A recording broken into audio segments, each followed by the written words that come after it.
Okay, good morning, everybody. Sorry if I keep you waiting just a couple of minutes, but the system doesn't seem to want to share the presentation for today. Yeah, okay, so it seems that we are fine now. So welcome back. I hope you are okay. I've been following at a distance the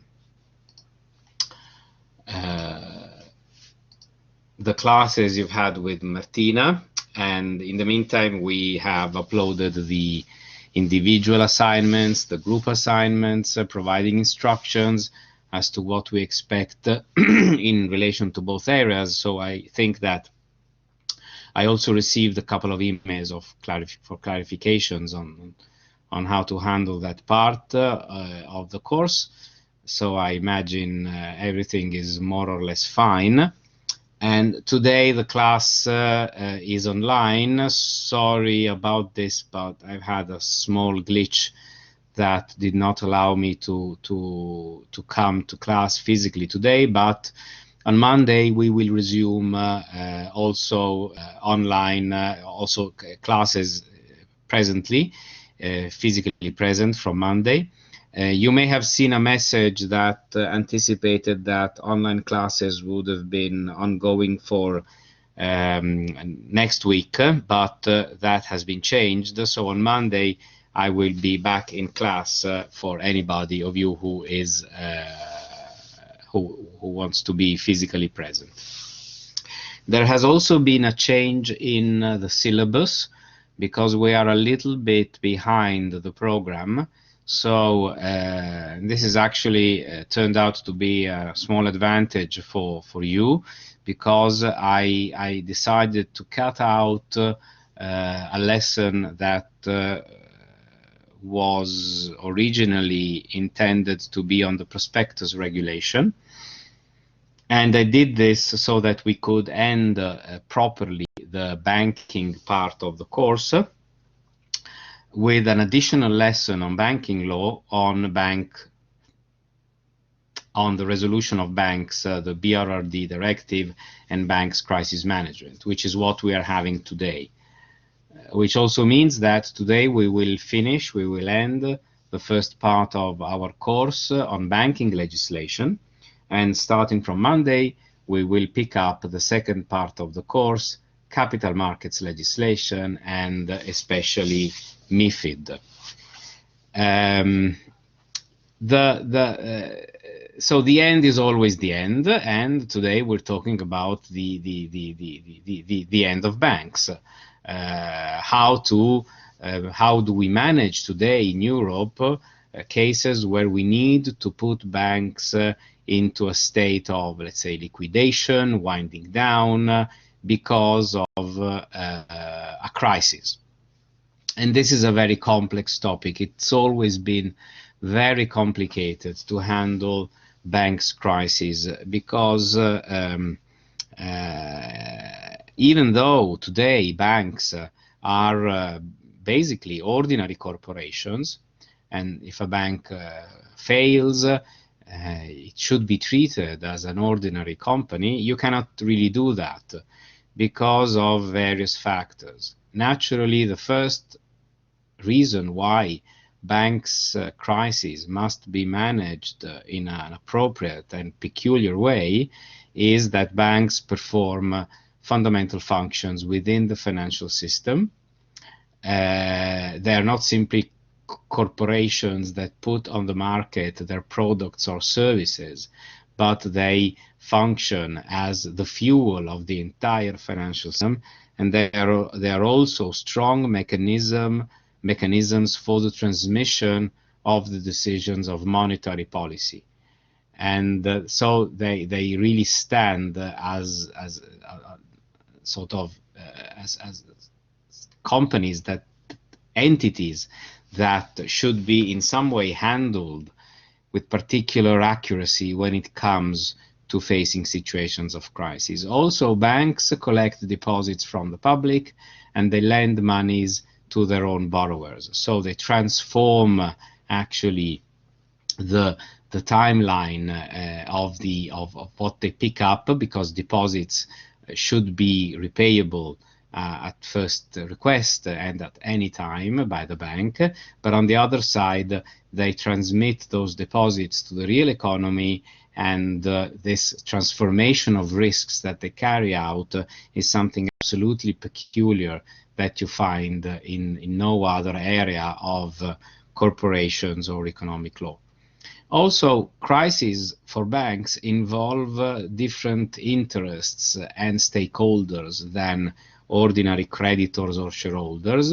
They also involve, for example, very strong political interests. And usually when a big bank is in difficulties in a country, this sort of raises very strong concerns by politicians because of the different stakeholders that might be involved in the failure of a bank. Employees, creditors, but also corporations, business concerns, and individuals that have borrowed money from the bank might be severely damaged by a bank crisis. And what happened traditionally in most member states was that the crisis of a bank was most of the times handled through tools that saw the state step in, using taxpayers' monies to save the bank from the default. And as an alternative, the other way through which the crisis of a bank was handled was to call another credit institution to come in support of the failing bank. Usually stronger banks were asked to support and buy out smaller banks.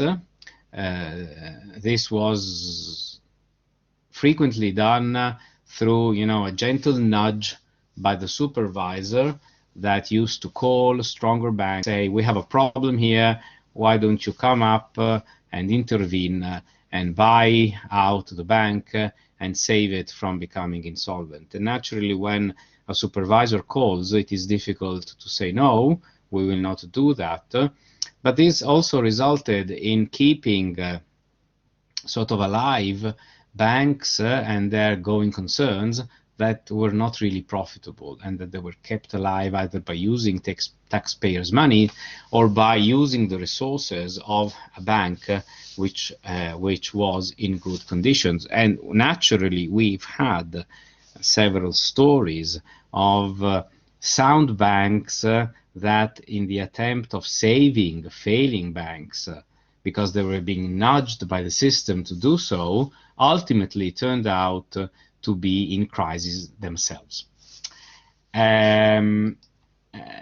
Before the financial crisis, the management of bank failures across Europe was not truly harmonized. We did have a directive, pretty old, 2001, on the reorganization of and winding up of credit institutions, but this was a typical minimum harmonization directive that was also not just timid in its attempt to provide a common framework for managing bank crises, but it was also at odds with this attempt because of the difference in national insolvency legislations.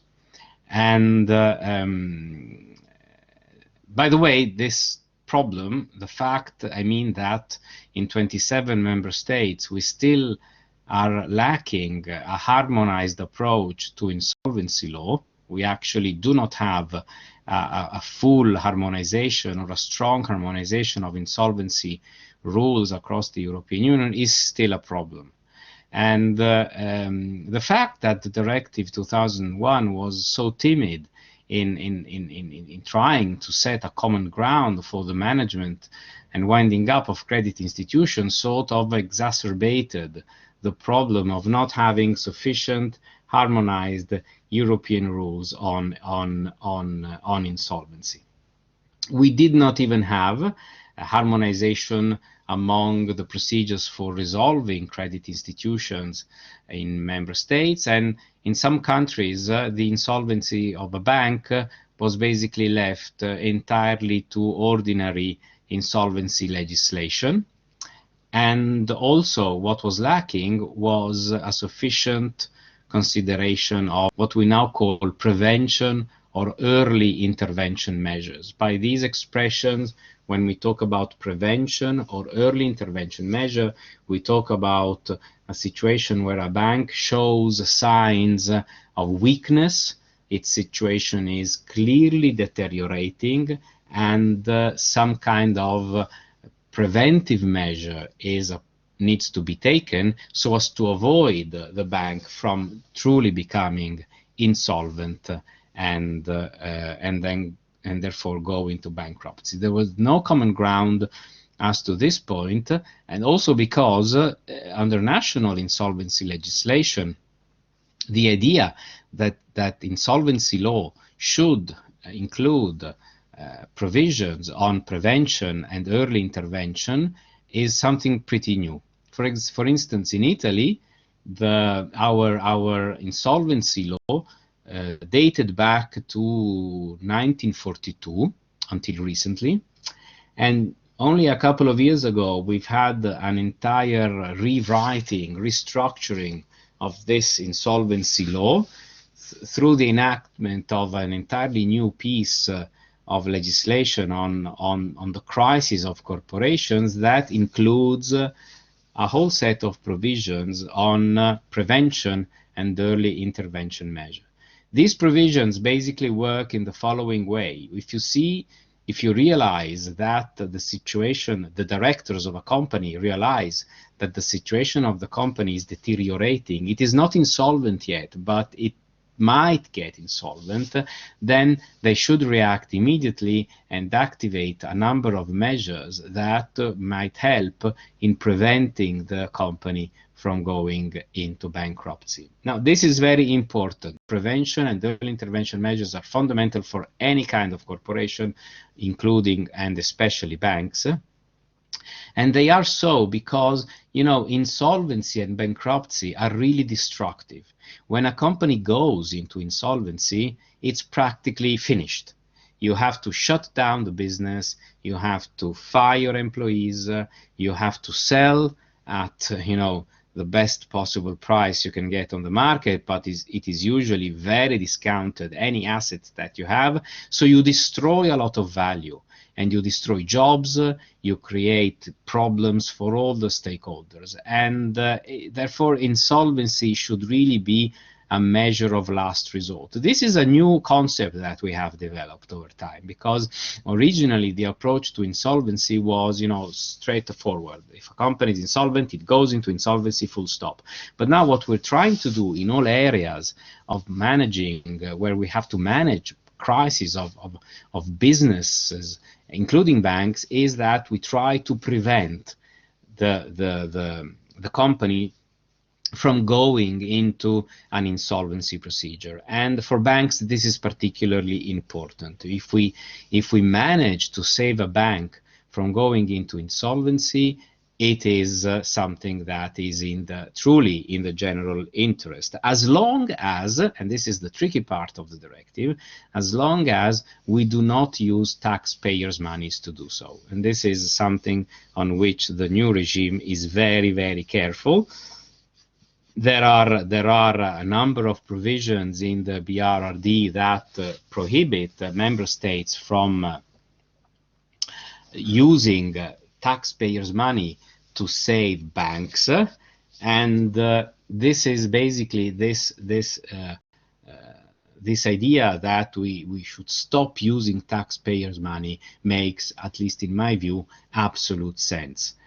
This is why you may find we won't be in a position to discuss entirely how this mechanism that prevents taxpayers' money to save banks will work, but I will show you that when it comes to winding down a bank, putting it into resolution, in principle, the resources that are needed in order to pay outstanding liabilities and so on, are not taken out of the state. They are actually provided for by the stakeholders of the bank, and principally shareholders and the creditors of the bank.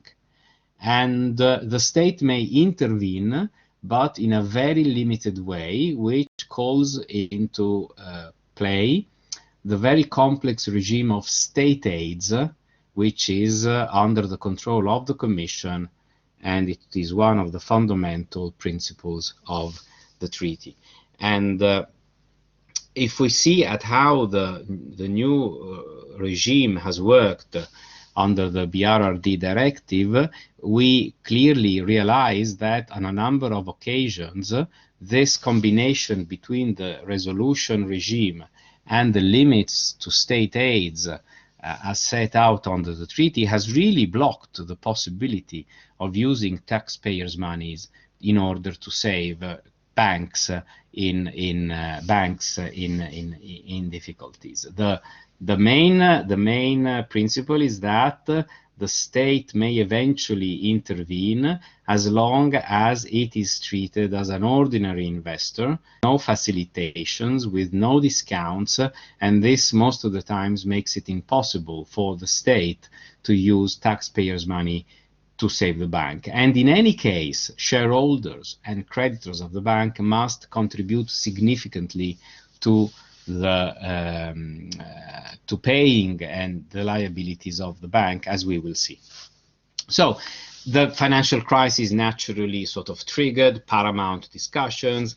We've had banks failing all over Europe during the financial crisis, and the De La Rosière report, again, such an important piece of documentation, the De La Rosière report, was pretty clear in setting out that we had to do something in order to improve the crisis management of banks across Europe, since the 2001 directive was on the one side old, but on the other side truly insufficient in terms of providing robust harmonization rules across Europe. The Commission, as always, took up the message of the De La Rosière report and prepared a draft after extensive analysis and risk assessments, prepared a draft of what would then become on the one side, the Banks Recovery and Resolution Directive, which is 2014. So you see that we have all these new pieces of European legislation more or less in the same years, the SSM, the BRRD, and on Monday we will see MiFID II, which is 2014, the Market Abuse Regulation 2014. It's sort of as if, you know, the suggestions and recommendations of the De La Rosière report of 2009 were finally sort of transformed into legislative texts whose preparation proceeded on parallel grounds at a European level, and ultimately we ended up between 2013 and 2014 with this huge new European financial markets legislation. Naturally, the SSM as well is part of this process. That's 2013. It came into force in November 2014. And in this area of managing banking crisis, we came up with a directive and with a regulation. And the regulation is the Banks Recovery and Resolution Regulation. So you have 3 R's as an acronym to this piece of European legislation. And it provides us with something that conceptually is close enough to the SSM, because the directive applies just like CRD4 and CRD5 now. It applies to all banks that are included in Europe. So it applies to 27 member states, while the regulation applies only to banks which are included in the Eurozone. So once again, you have similarities. Also in the context of banking supervision, you have a directive which is part of the single rule book applicable throughout 27 member states, and then you have the SSM regulation, which is only for Euro countries, even though, as you know by now, the SSM regulation is also open to the accession of non-Euro countries, albeit, as of today, no non-Euro country has already knocked on the door of the SSM in order to be accepted as a member of the SSM mechanism. So you have a similar structure. And you will see that in the BRRD and BRRR, we also have a similar structure in terms of authorities that manage these complex systems. In the SSM, you have the ECB and national competent authorities. You have a division between significant and less significant banks, which basically allocates supervision entirely in the hands of the ECB for the significant, and in the hands of national competent authorities for the less significant. But this allocation, as you have seen during the first part of the program, is on the one side to be sort of framed in a network of cooperation procedures that occur within the complex structure of the SSM mechanism, cooperation procedures between national competent authorities and the ECB. And the second point is naturally the Landeskreditbank decision that clearly shows that even though there is this idea of significant and less significant banks, ultimately the responsibility for supervising banks in the euro area is upon the European Central Bank, which is truly the supervisor, the prudential supervisor for all banks included in the SSM mechanism. In the context of the BRRD and the BRRR, the situation is similar. You have a European Resolution Authority, which is called the Single Resolution Board. These are based in Brussels. And then you have national resolution authorities that are within the member states. But there is no idea of sort of segmenting resolution in terms of significant or less significant banks. Here, the framework is more articulated, and if you allow me, there is probably a higher level of cooperation going on between national authorities and the single resolution board. And naturally, if you are outside the euro area, then you would have the national resolution authorities, which take care of managing banking crises. If you are outside the euro area, if you are inside the euro area, then the BRRR regulation would apply, and at this point you would have the single resolution board in Brussels cooperating with the national resolution authorities within the member states. But apart from these differences, I think that conceptually we are sort of following a similar approach for banking resolution and banking supervision, whereby you see a sort of a allocation of competences at the EU and at national level. And if anybody here has had some kind of exposure to competition law, how competition antitrust is applied and managed in Europe, also there, in that field of intervention, we have this division and allocation of competences at the European level.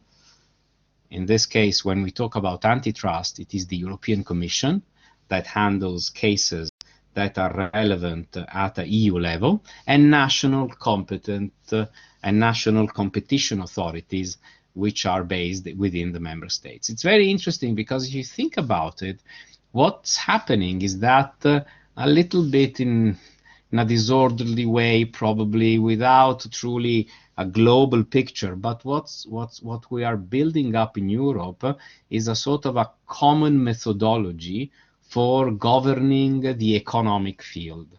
And this common methodology sees this idea that we allocate things at a euro level and then at a national level, depending on the relevance of the phenomenon or other criteria, and then we sort of add into that a complex network of cooperation and distribution of competences that sort of make the system concretely able to practice. It's very interesting. It's 3 different areas of European economic, let's say, governance, supervision, bank crisis, and competition, but I think it's very interesting to see that we are gradually moving towards a common methodology of economic governance within the European Union. And obviously the closest resemblance are between the BRRD and the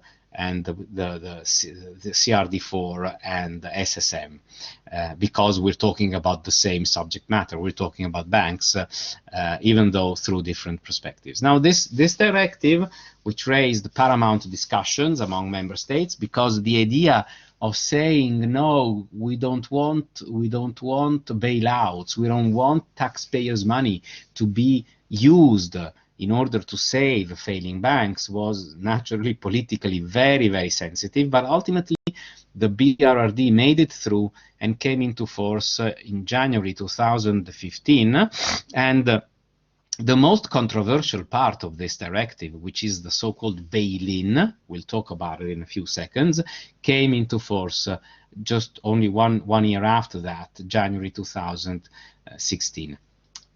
Now, the directive and the regulation do not entirely replace national rules on banks' insolvency. If a bank is insolvent, technically, and in order to understand whether it is insolvent, you have to look at the notion of insolvency as it is applied at a national level.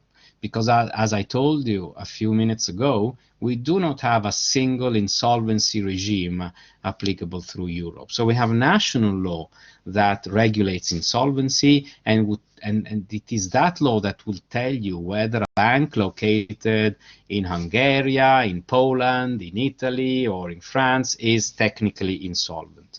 And at that point, national law on insolvency will apply on top or together, depending on the circumstances, with the BRRD and BRRR. And this is unfortunately, as of today, one of the major shortfalls of the Banking Resolution Directive and the Banking Resolution Regulation, because even though we did move ahead significantly in harmonizing the management of bank crises, this harmonization is still insufficient because we lack a common regime of insolvency across member states. So the concrete result of the application of this legislation, because national insolvency law might step in certain circumstances, the concrete result that you find among different member states might effectively be divergent and different from the idea of having a common, truly regime for managing banking crisis. If I were to identify the main objective of the BRRD, I would say that it is to prevent banks' insolvency. To prevent banks' insolvency and to prevent, as far as possible, the application of national law on insolvency. And if this is not possible, the directive provides some mechanisms for resolution of banks. We have this new expression of resolution. We will see what resolution actually means in a few minutes, so as to reduce the impact that insolvency might have over financial markets and stability. In order to do so, the directive grants to the resolution authorities a wide number of tools and instruments, very flexible also.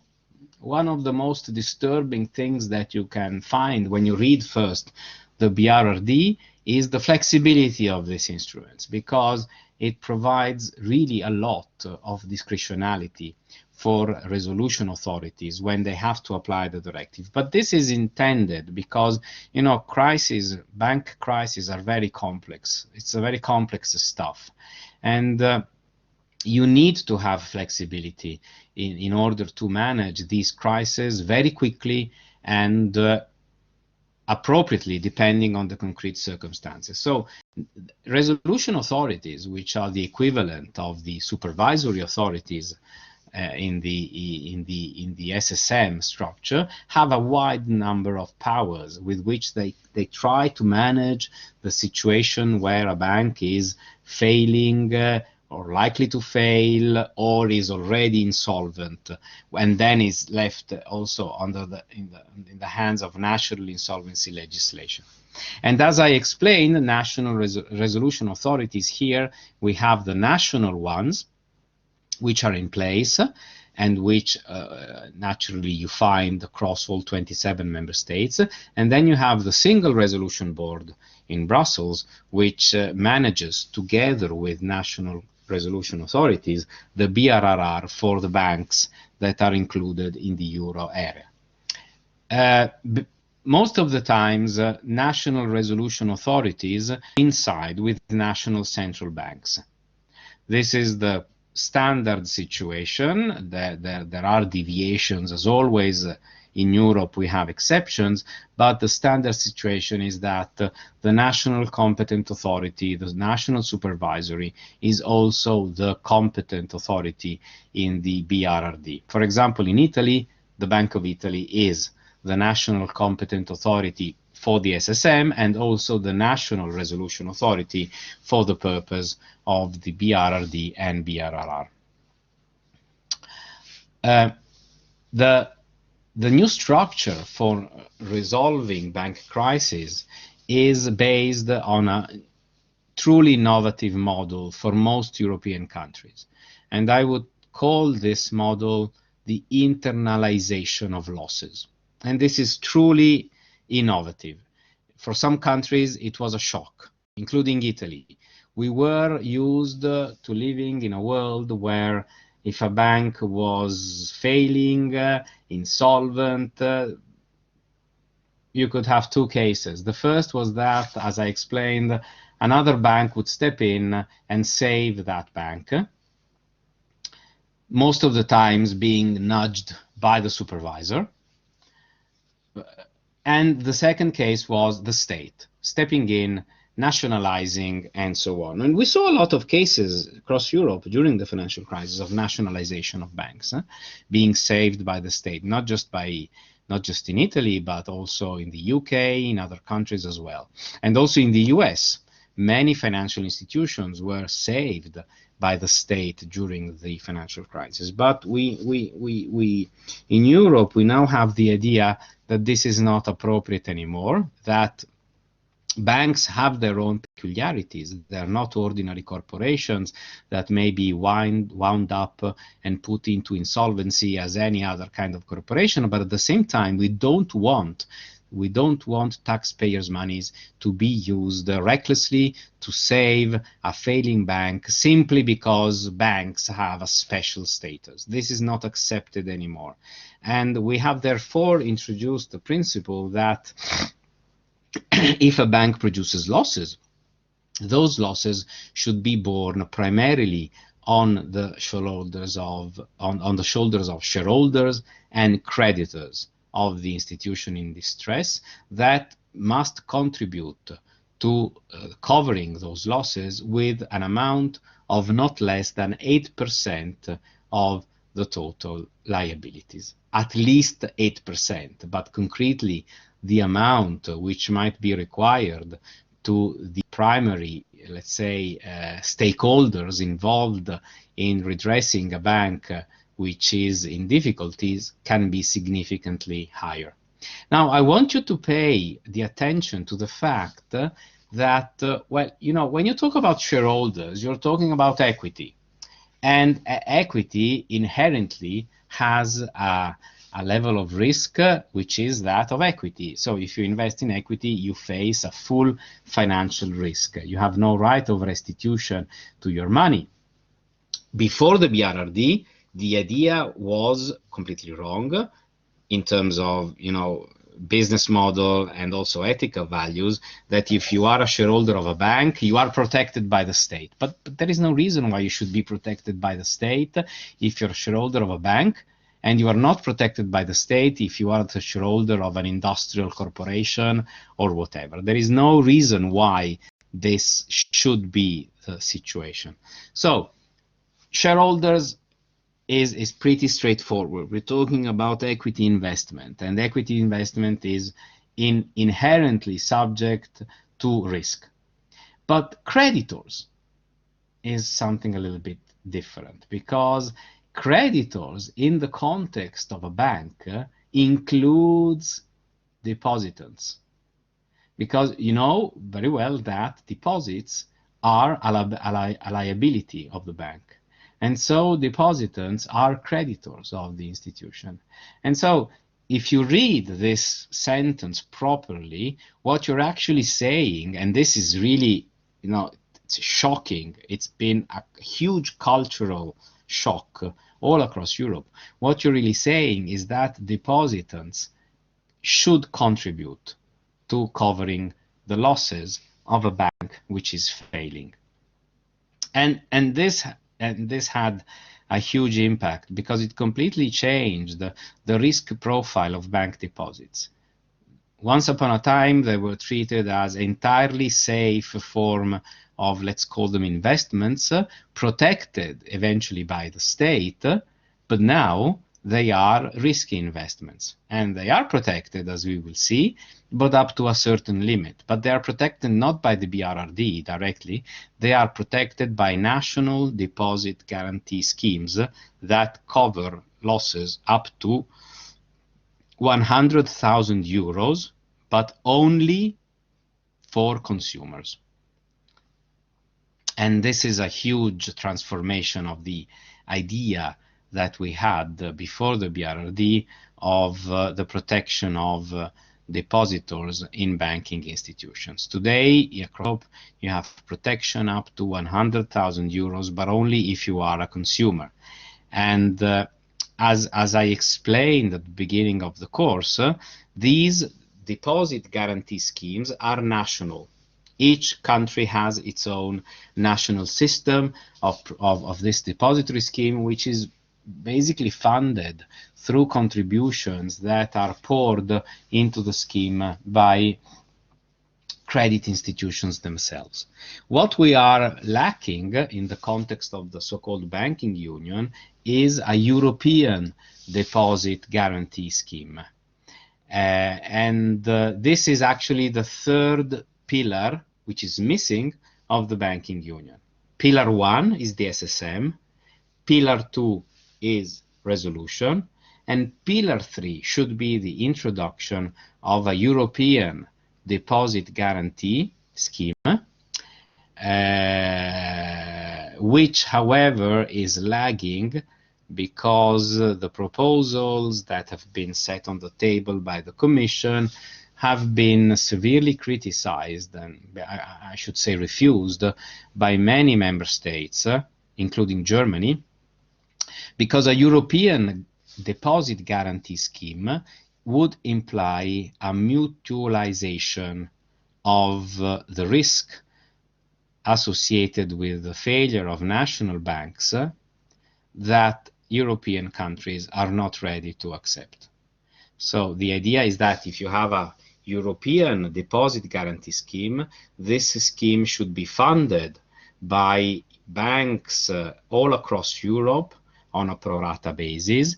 And then, if you have a major accident in one country, for example, think of the crisis in Greece that we had, or in Cyprus, then that fund would intervene for the protection of depositants in that country. But this actually results in the mutualization of risk among member states, and this is an idea that still is not accepted. The Commission tried several times to fix its proposal so as to have it sort of move ahead in the legislative process, but my impression is that as of today the process is blocked and other priorities have probably taken the place of the European Deposit Insurance Scheme. The acronym is EDIS.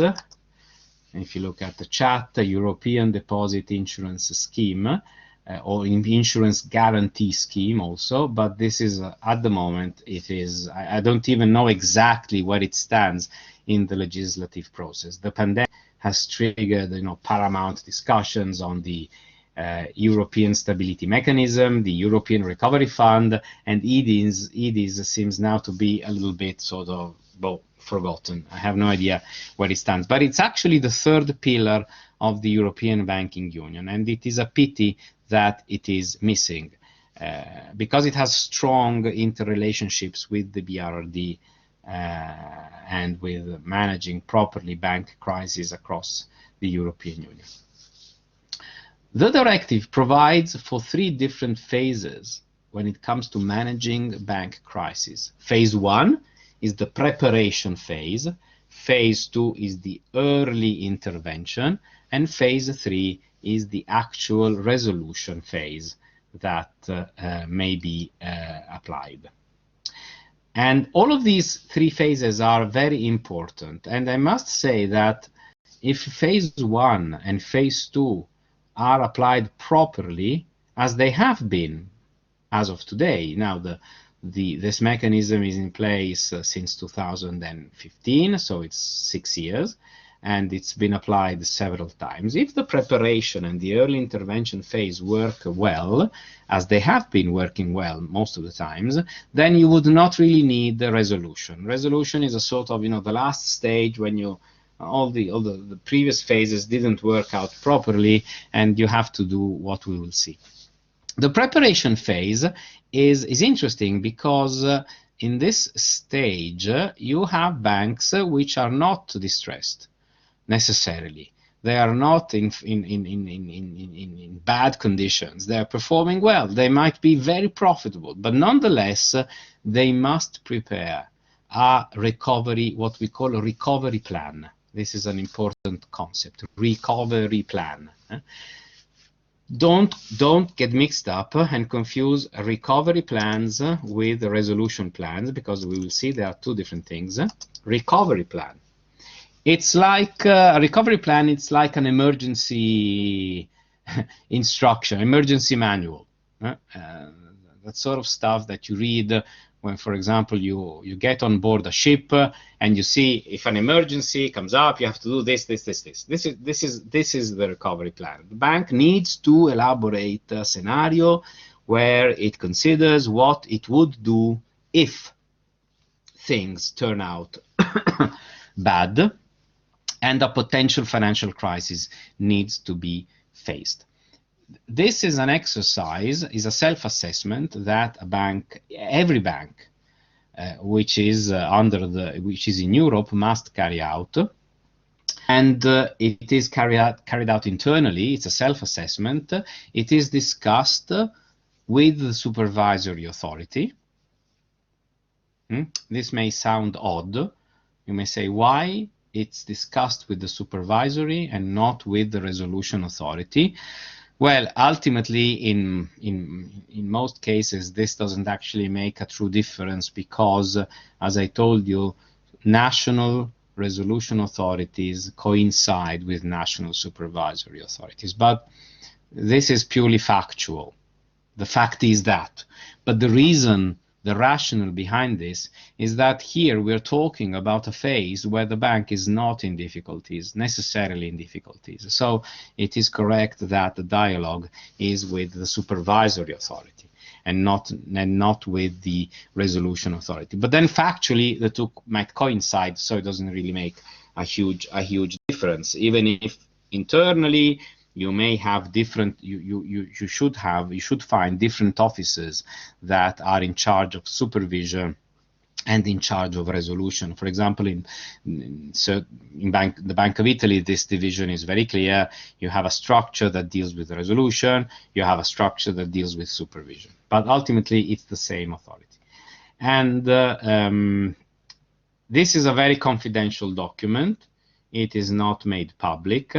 And the reason for this is that we want to avoid moral hazard, and we want to avoid leakage of sensitive information to the market that by reading the recovery plan may sort of build speculative positions on the bank. Sorry. It's difficult to find one of these plans. They're not public documents, but if you ever step across one of these documents, and the only way through which you can do that is either because you work in a bank and you have access to these documents, or because you have some kind of leakage of information of somebody that will show you one of these plans, or because you are an advisor for a bank that prepares these recovery plans. But basically what they would say is that they would say, well, okay, today we have this structure in terms of tier 1, tier 2, coverage of liabilities, non-performing loans, and the bank would then elaborate different scenarios, stress scenarios, to say if the situation deteriorates all of a sudden and we have to face, for example, a huge amount of non-performing loans because of the COVID pandemic crisis, this is what we would do in order to face the situations. And the measures can be of any kind. They can be the sale of part of the business. They can be closing down certain businesses of the bank which are still not profitable. For example, I can think of fintech. Fintech is the new frontier of banking business all across Europe. But as of today, it is still at an early stage in terms of development. And all banks are making huge investments in the area of fintech. But we know and we see that before those investments are repaid and become profitable, it may take a reasonable amount of time. So, for example, the huge amount of investments that are being accumulated in fintech would be one of the assets to be considered in a recovery plan. What shall we do with that? Shall we close down that development because it is absorbing resources but not yet producing profits, and if we are in a crisis situation, we have to close that outflow of resources? Or should we try to sell it eventually on the market and see if we find a buyer for that particular investment that we are developing? And the dialogue with the supervisor is very intense. I've had the pleasure of participating in the discussion of these recovery plans with the authorities on a couple of occasions, and it is really a very strong dialogue that sort of leads to a common drafting of the recovery plan of the bank.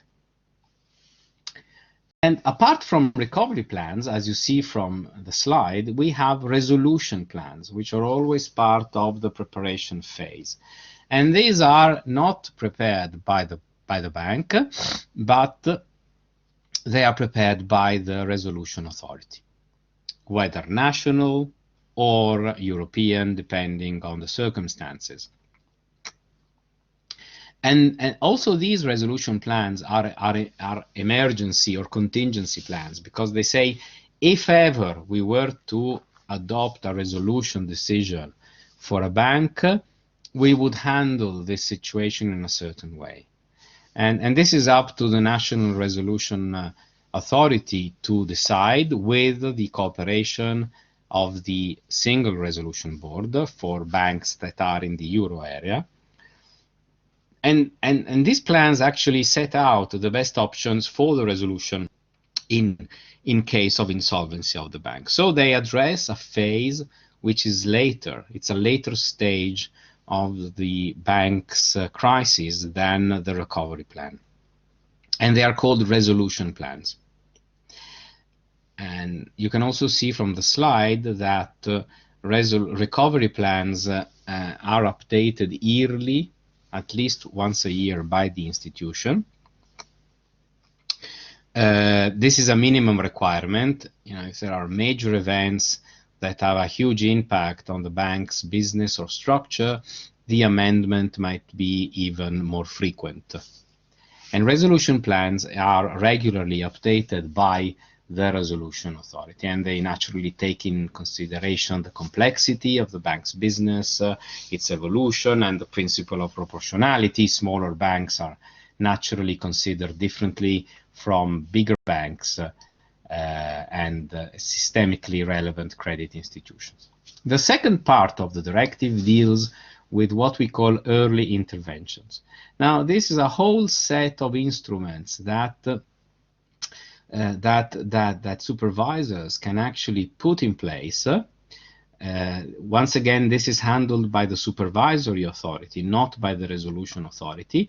If it realizes that a credit institution is deteriorating.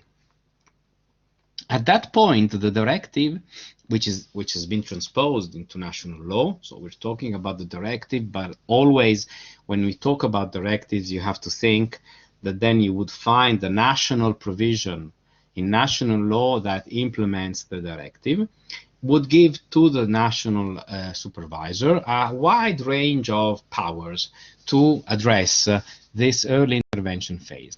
And this might include a whole bunch of measures. For example, the supervisory authority may ask the bank to increase the capital, to launch an increase of capital and issue new shares.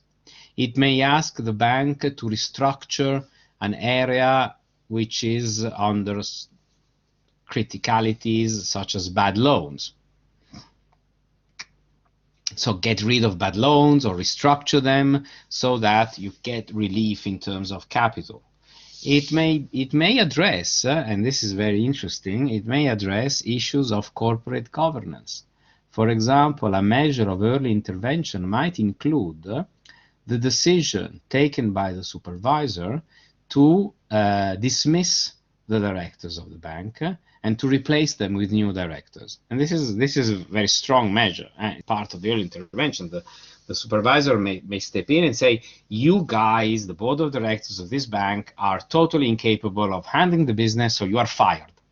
And we want new directors to be appointed by the shareholders. And this is part of the early intervention measures. And it's very flexible because I would say that supervisors might ask banks in this situation to do practically everything they think is appropriate to redress the situation of the bank. So you see, the slide refers to the fact that authorities may oust the management of the institution, which means dismiss the management and replace it, or even replace it with new directors, or even to appoint a temporary administrator which would be in charge of managing the bank for a limited period of time before a new management is appointed by the shareholders. The last stage of the bank crisis management is effectively resolution. And this applies if and when the bank is either insolvent, and you have to refer to national law to understand if the bank is insolvent, because there are different tests of insolvency in member states, and this is why things get so complicated in the end, or likely to fail. Okay, and the judgment likely to fail means that the bank is not really insolvent in terms of national law, but it's likely to become insolvent in the near future. And this assessment, failing or likely to fail, is carried out by the supervisory authority. If you think of the SSM, for significant credit institutions, it is basically the ECB that says a certain bank is failing or likely to fail, and this triggers the resolution mechanism. The directive sets in place, and the BRRR as well, mechanisms of cooperation between the ECB, and the Single Resolution Board and national competent authorities, because naturally it is unthinkable that the ECB takes its decision out of the blue without, saying, okay, it's failing or likely to fail, because that decision has an immediate impact on the activation of a resolution phase. But it's basically in the hands of the supervisor. So for the SSM, for banks which are in the SSM, this would be the ECB for significant and national competent authorities for less significant banks.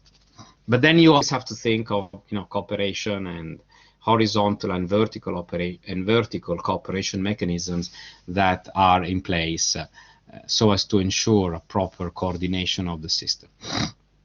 The main objectives of resolution are, first of all, to ensure the continuity of critical functions. Now, this is very, very important for you to understand, because before the BRRD directive, thinking of managing banking crisis was basically thinking of how to wind down, to shut down, to liquidate a bank, which means close the business, stop.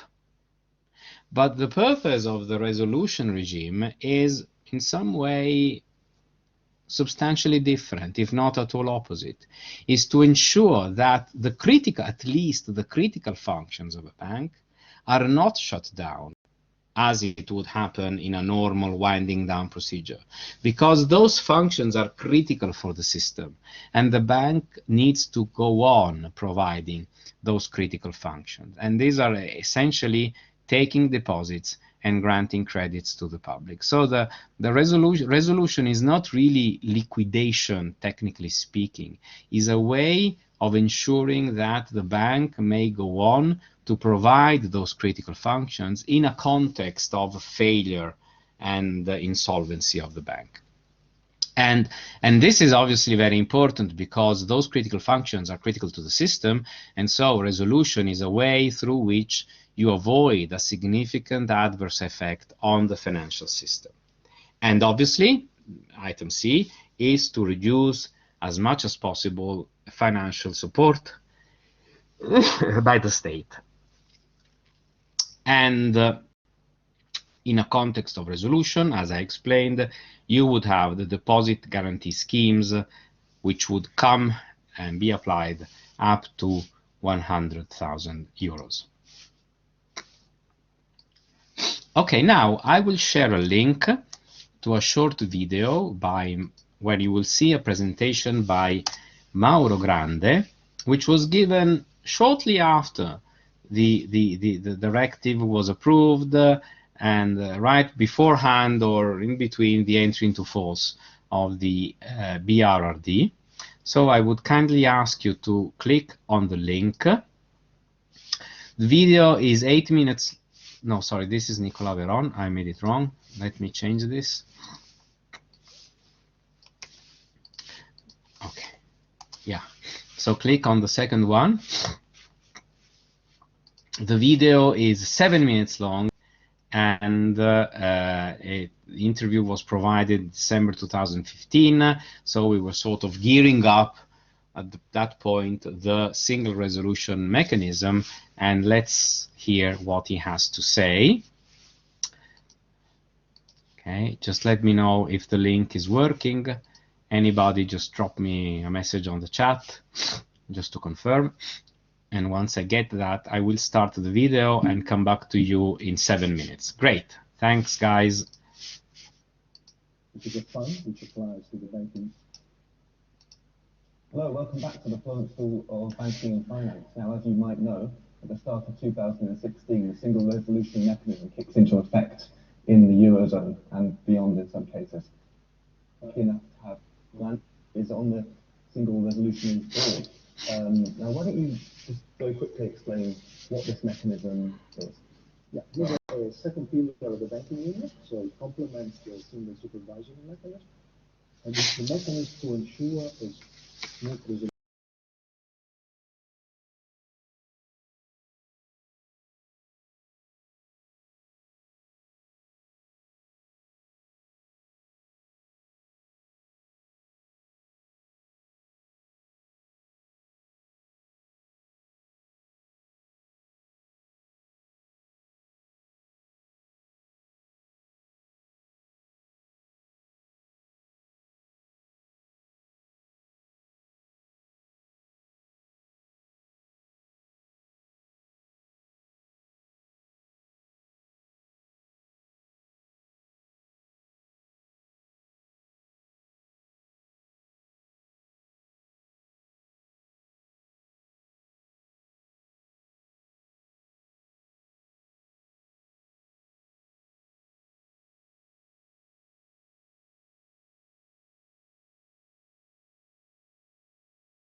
Okay, so this interview is by one of the top officials of the Single Resolution Board. I think that there are two additional information that you gathered from this presentation. The first is the fact that we, in the context of the BRRD, the Union has set up a single resolution fund, which is something that I did not and I don't want to address in my presentation, but since Mauro Grande referred to this resolution fund, I will briefly explain what it is, and maybe it's a good idea if we see just a 2 minutes presentation, and once again I share this link. It's just 2 minutes, but it's much more clear and efficient than what I would be able to tell you in such a short period of time. So just click on the link, 2 minutes.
Okay, so I think this clarifies enough what is the Single Resolution Fund.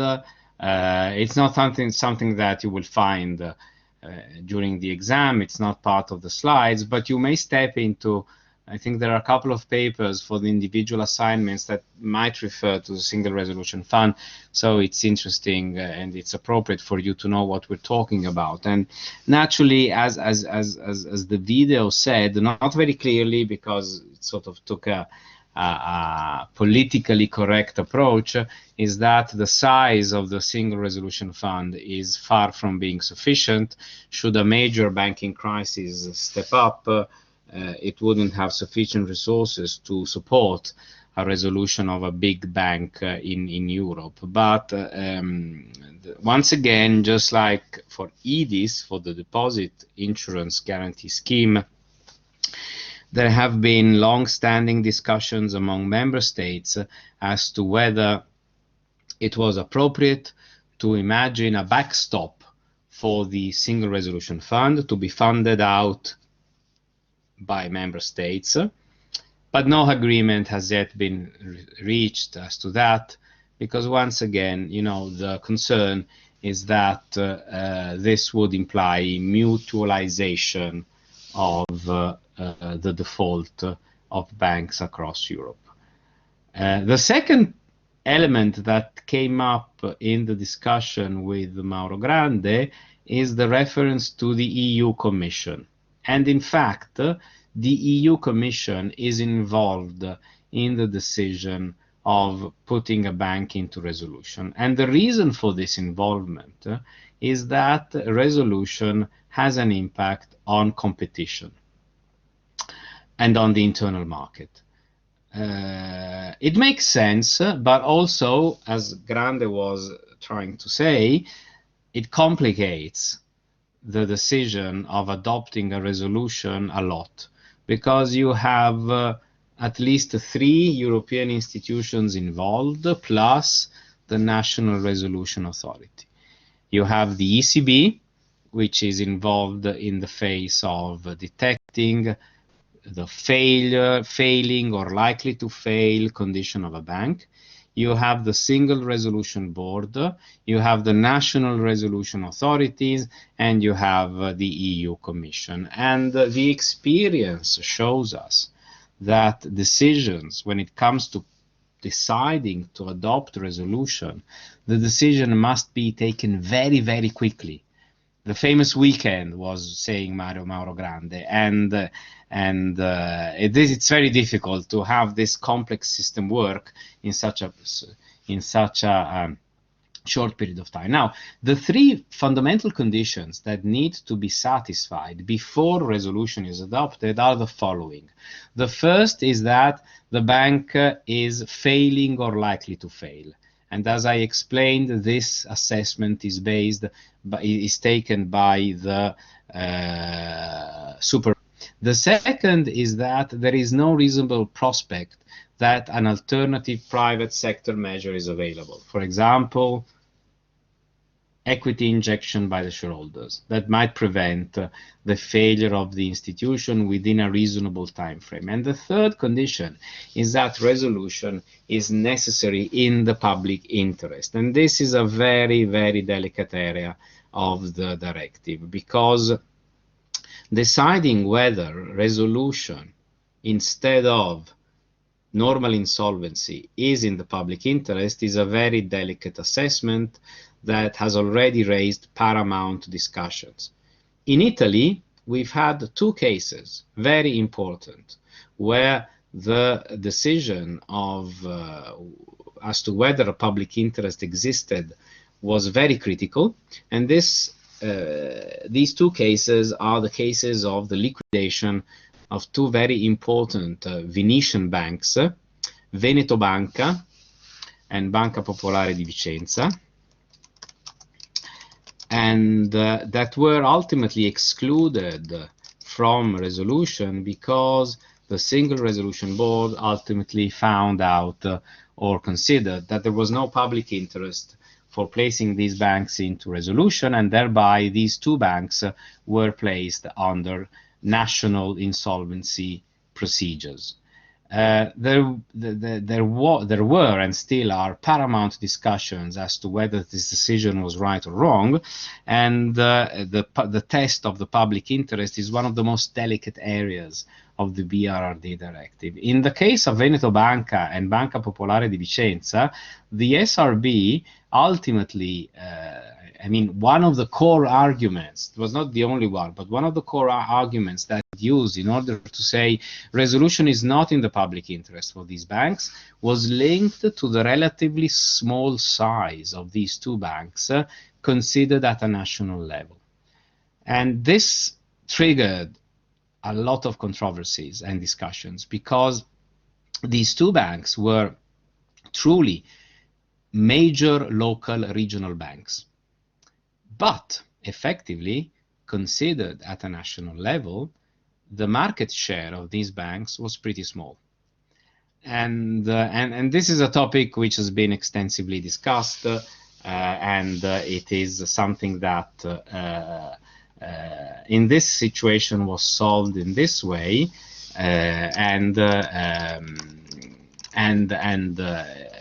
we understood from this case that the size of the bank in relation to the national economy is a thing which is one of the criteria that the Single Resolution Board would actually use. Once the bank is placed into resolution, there are basically 4 tools that can be adopted. Please always remember that what we're trying to do is to keep the bank up and running in some way, to preserve the critical functions. Okay?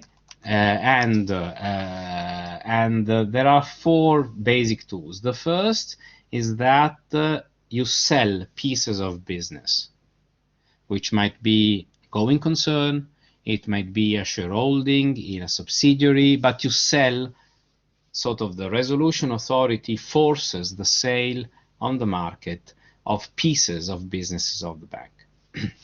The bank gets cash. This cash is used to pay liabilities and to redress the financial situation.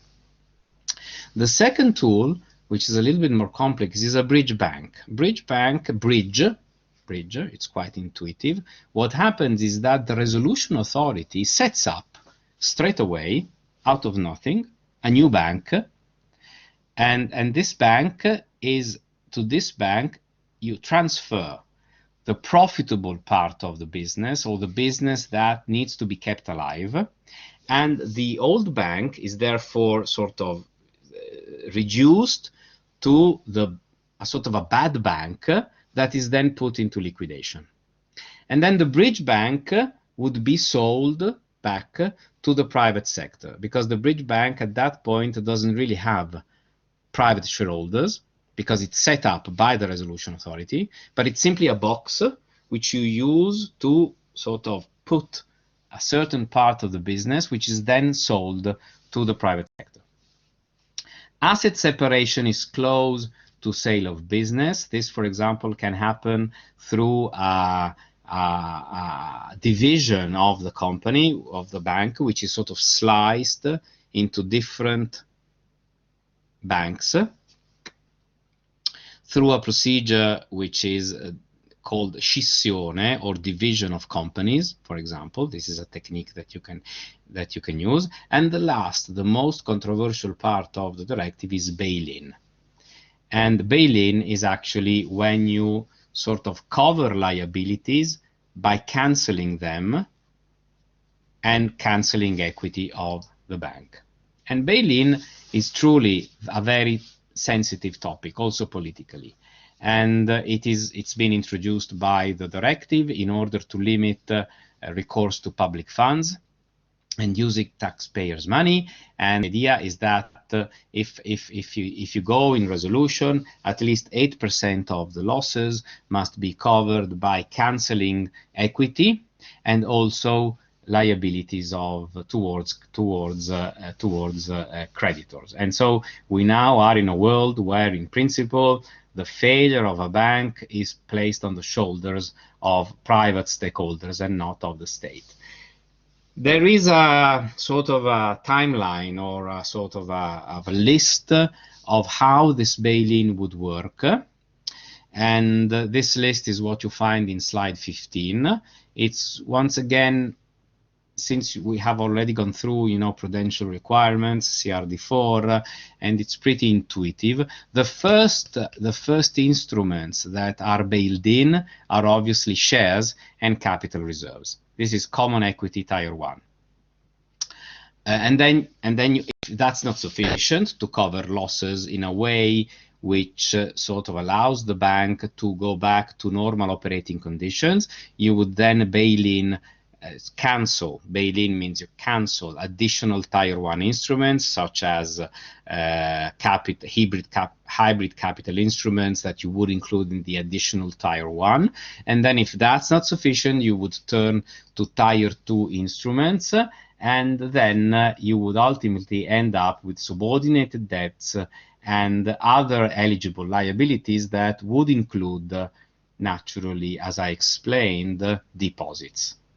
And this is truly the tricky part, because you touch deposits, and the deposits would be bailed in, and then eventually, up to 100,000 euros, if you are a consumer, those deposits would be covered by the deposit guarantee scheme. So it's pretty shocking, because since we came from a system where we thought that equity shares in banks were a very safe form of interest, because ultimately banks would be saved by the states, and deposits by banks would be always restituted, because it was a sort of an innate requisite of bank deposits, and now the system has completely changed. Also, in the context of bail-in, you may have conversion into equity of eligible liabilities. So some of these liabilities might be either cancelled and they would be therefore bailed in, or they might be conversed forcibly into equity, so as to redress the core capital of the bank.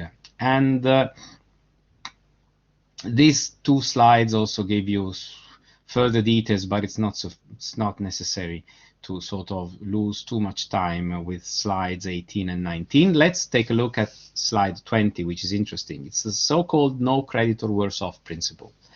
So the resolution plan should ensure compliance with this requisite, i.e. that creditors under the resolution plan, they suffer losses, as we have seen, including depositants, but the resolution plan must ensure that these losses are not higher than the ones that would be incurred if the bank had been placed in a normal insolvency proceeding. This is a very complex exercise, because what the resolution authority has to do is to compare the resolution plan with national insolvency law, and it must sort of prove that in terms of effects on creditors, resolution does not imply a worse treatment of creditors than what they would have under normal insolvency procedures. It's a very complex exercise, but it's a condition for the application of resolution. And this condition was also discussed in the context of Veneto Banca and Banca Popolare di Vicenza, when ultimately, basically on the basis of the principles that resolution was not in the public interest, the resolution board decided not to put Veneto Banca and Banca Popolare di Vicenza into resolution.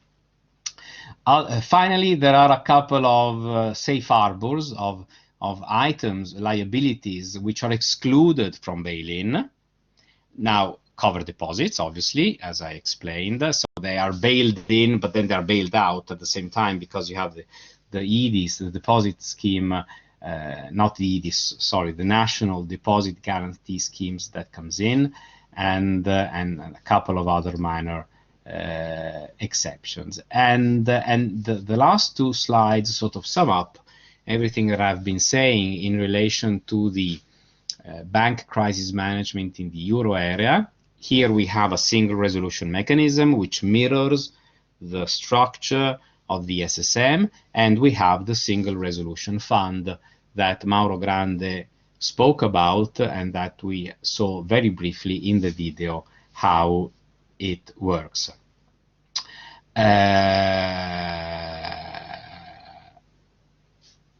Okay. And this is basically what the single resolution board does, but I think that we covered this in the initial part of today's lesson and through Mauro Grande's presentation. And always remember that there is no single resolution board outside the euro area. It's like the SSM. Euro, non-euro has a different treatment. So you see clearly this sort of breaking up of the European approach when it comes to the euro area vis-a-vis the non-euro area member states, which is similar, if not identical, to what we found in the context of the SSM mechanism. Okay, so guys, this is really all you need to know on resolution. This is a very complex topic. We could spend hours and hours and hours discussing about resolution, but for me, this is truly sufficient. Stick to the slides, and eventually, if in the individual assignments or group assignments, you have to go more into the details, Martina, myself, we are fully available to support you, because we understand that this is a very interesting but also very complex area of EU banking legislation. Okay, and for the moment, if you have questions, I am here. So just raise your hand or drop a question on the chat. Or otherwise, you can just start and leave the live room, and I will be in class on Monday morning.